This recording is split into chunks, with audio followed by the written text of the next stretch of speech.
ሰላም ለእናንተው ይህንን ሚዲያ የምትከታተሉ ሁላችሁ የክርስቶስ ኢየሱስ ሰላምና ጸጋ ይብዛላችሁ። ዛሬ ወደ እናንተ ብቅ ያልኩት ከእግዚአብሔር ዘንድ በሰማሁት ድምፅ ሁላችንም በእግዚአብሔር ፊት እንድንጸልይ በተለይ በሳውዝ አፍሪካ ያለን ሁላችንም እንድንጸልይ ጥሪ ላቀርብ ነው።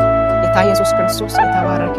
ባለፈው በተነሳባችሁ ነውጥ ምክንያት በእግዚአብሔር ፊት እየጸለይኩ እያለ ለሕዝብ ራራ ብለሽ ጸልይ ባለኝ ድምፅ መሰረት ሚያዝያ 26 27 እና 28 ለሶስት ተከታታይ ቀናት ስለናንተ ከናንተ ጋርም በመሆን በእግዚአብሔር ፊት እየጸለይን ነበር።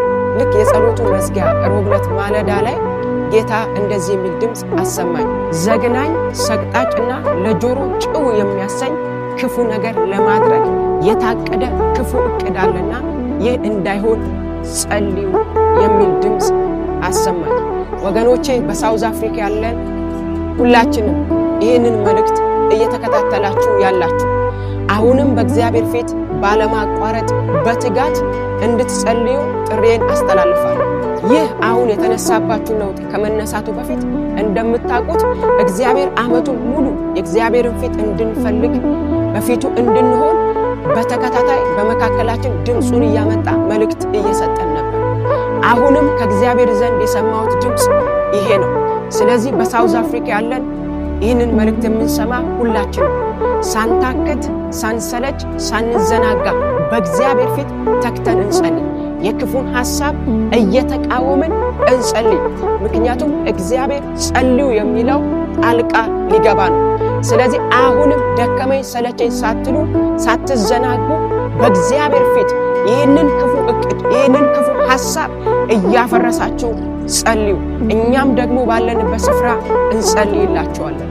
አቤቱ እግዚአብሔር ሆይ ዛሬ ከዚህ ተራራ ላይ ሆኜ በጌታ በኢየሱስ ስም ስለ ሕዝብ ጸልያለሁ።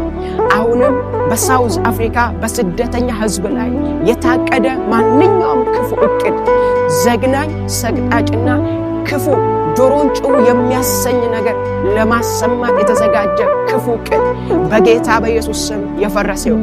በሕዝብ ላይ የታቀደ በስደተኛው ማህበረሰብ ላይ የታቀደ ማንኛውም ክፉ እቅድ በክርስቶስ ስም የፈረሰ ይሁን። እግዚአብሔር አባት ሆይ በሳውዝ አፍሪካ በስደት ውስጥ ለሚኖሩ ሁሉ ምሕረት እንዲበዛ ርኅራኄ እንዲበዛ በኢየሱስ ስም ጸልያለሁ።